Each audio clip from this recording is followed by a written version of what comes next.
Bismillahirrahmanirrahim. Alhamdulillahirabbil alamin.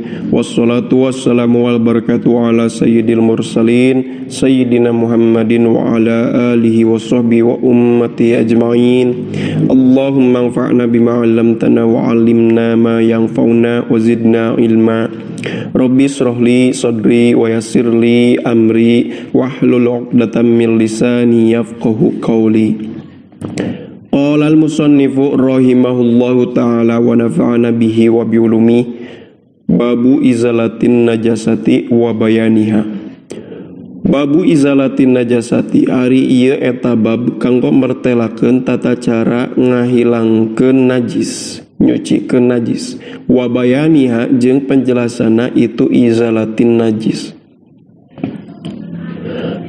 Hadits nomor kahiji. An Anas bin Malikin katampi ti Anas bin Malik radhiyallahu taala an naon qala lafad qala parantos nyarios Anas bin Malik radhiyallahu taala an suila Rasulullah sallallahu alaihi wasallam anil khamri tuttakhadhu khallan kana riwayat hadits anu neme. Suila parantos ditaros saha Rasulullah sallallahu alaihi wasallam anil khamri tentang arak. Tuttakhadhu nah tiasa dijadikan itu arak khallan kana jadi cuka. Faqala teras ngadauh Rasulullah sallallahu alaihi wasallam la teu tiasa. Akhraja parantos ngaluarkeun hu kana itu hadits sa Muslimun Imam Muslim wa Tirmidzi sareng Imam At-Tirmidzi wa qala sareng parantos nyarios Imam Tirmidzi hasanun ari itu hadis eta anu sae sahihun tur anu sahih. Kesimpulan tina ieu hadis bahwa hukumna khamr teh tetep najis sok sanajan tos dirubah bentukna, lain berarti tiasa dijadikan cuka, tetapi ieu mah ngabahas tentang hukumna bahwa hukum khamr teh tetep najis teu meunang dikonsumsi sok sanajan tos berubah bentuk jadi cuka. Hadits nomor kedua. Wa anhu sareng katampi ti Anas bin Malik radhiyallahu taala an naon qala lafad qala parantos nyarios Anas bin Malik lamma kana yaumu Khaybar amara Rasulullah sallallahu alaihi wasallam Aba Talhata fanada ilaih kana riwayat hadits anu neme. Lama kana dina samangsa-mangsa parantos kabuktosan naon yaumu Khaybar dintenan Khaybar perang Khaybar amaro eta parantos marentah saha Rasulullah sallallahu alaihi wasallam Aba Talhata ka Aba Talhah radhiyallahu taala an. Fanada teras ngumumkeun itu Abu Talha innallaha wa rasulahu yanhayanikum an luhumil humuri al ahliyati fa innaha rijsun kana hadits anu neme.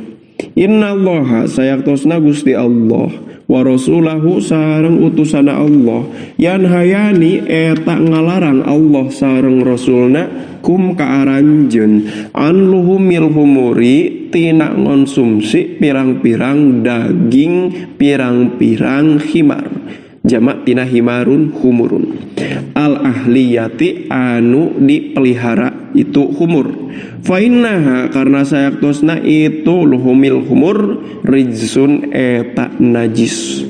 Muttafaqun alaihi ari hadis eta muttafaq alaih diriwayatkeun ku Imam Al-Bukhari sareng Imam Muslim rahimahumullah.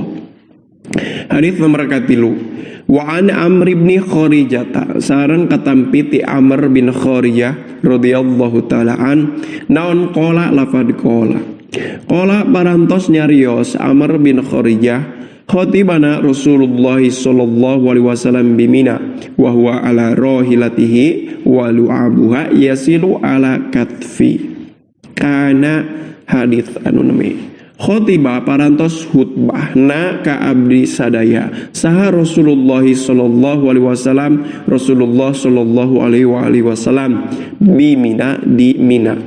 Wahwa bari ari Rasul ala rohilatihi eta tetep nuju aya di luhureun kendaraana Rasul walu'abuha bari ari air liurna itu rohilah, ciduhna itu rohilah, yasilu eta ngalir itu lu'abuha ala katfi kana pundak abdi. Akhroja parantos ngaluarkeun hu kana itu hadis sa Ahmadu Imam Ahmad wa Tirmidzi sareng Imam At-Tirmidzi wa sahaha sareng parantos nyohehkeun Imam Tirmidzi hu kana itu hadis. Kesimpulan tina hadis ieu bahwasana air liur atanapi ciduh binatang anu teu najis samodel binatang ternak atau nusuk dijadikeun kendaraan samodel kuda keledai eta teh air liur teh hukumna teh teu najis. Hadits nomor kaopat. Wa an Aisyah radhiyallahu taala anha sareng katampi ti Sayyidah Aisyah radhiyallahu taala anha.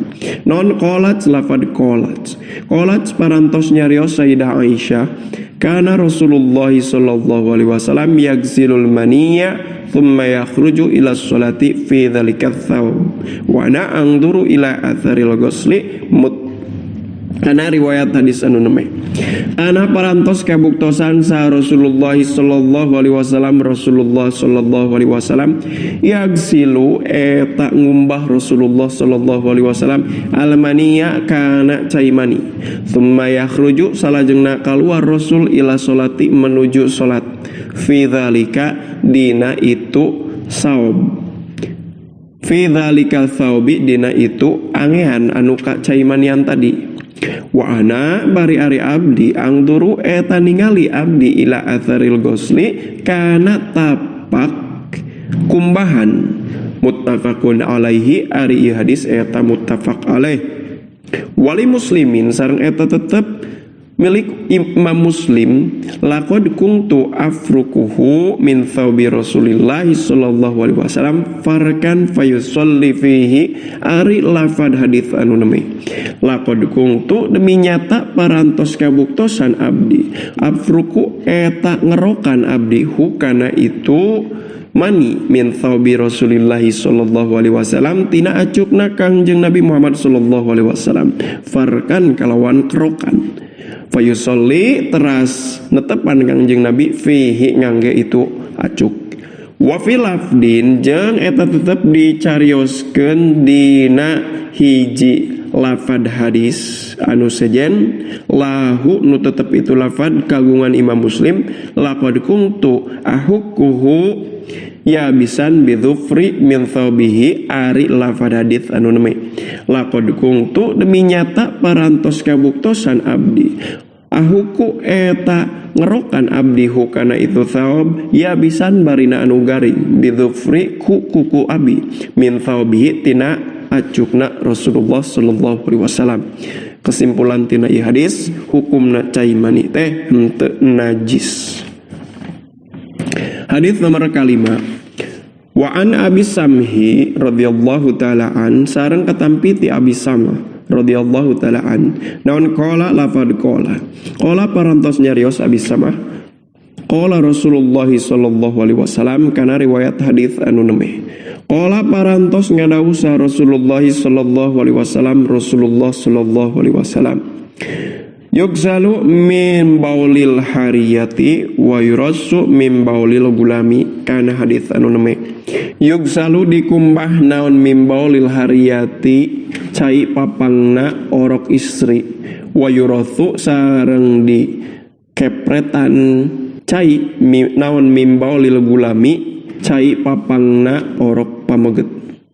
Akhroja parantos ngaluarkeun hukana itu hadis sa Abu Dawud Imam Abu Dawud wa Nasa'i sareng Imam An-Nasa'i wa sahaha sareng parantos nyohehkeun hukana itu hadis sa Al-Hakimu Imam Al-Hakim. Kesimpulan tina hadis ieu bahwasana cai papangna orok istri hukumna najis mutawassithah cai papangna orok pameget hukumna najis muhaffafah anu cukup ku dikepretan cai anu mana cai eta teh ngalindih kana jumlah cai kampangan eta orok pameget. Hadits nomor kagenep. Wa an Asma binti Abi Bakrin radhiyallahu taala anhuma sareng katampi ti Asma putrina Abu Bakar radhiyallahu taala anhuma naon anna nabiyya sallallahu alaihi wasallam sayaktosna Kangjeng Nabi sallallahu alaihi wasallam qala eta parantos ngadawuh Kangjeng Nabi sallallahu alaihi wasallam fidamil haidi dina masalah darah haid yusibu barina kena itu damul haid atau kana acuk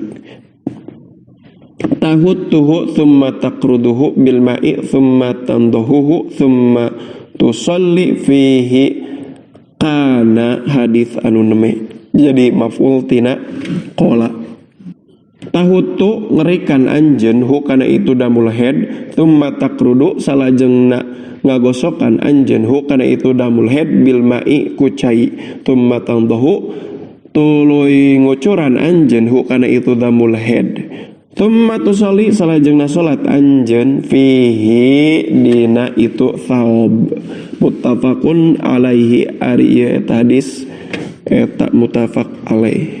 Kesimpulan tina ieu hadis bahwa getih haid hukumna najis sehingga tatkala kena baju kudu dikerokan kudu dihilangkeun datna tuluy dikumbah ku cai. Hadis nomor ke-7 wa an Abi Hurairah sareng katampi ti Abu Hurairah radhiyallahu taala an non qala lafad qala parantos nyarios Abu Hurairah qalat haulata ya Rasulullah sallallahu alaihi wasallam fa illam yadhhabi damu kana riwayat hadis anu neme qalat parantos nyarios saha haulatu haulah bin Yasar ya Rasulullah fa illam yadhhabid damu kana pertarosan anu neme ya Rasulullah nun utusan Allah fa illam yadhhab maka kumaha upami henteu hilang naon adamu getihna qala ngadawuh Rasulullah yakfikil ma'u wala yadurruki atharuhu kana hadis anu neme yakfi nyekapkeun ki ka anjeun naon al ma'u cai wala yadurru jeung teu ngamadaratkeun ki ka anjeun naon atharuhu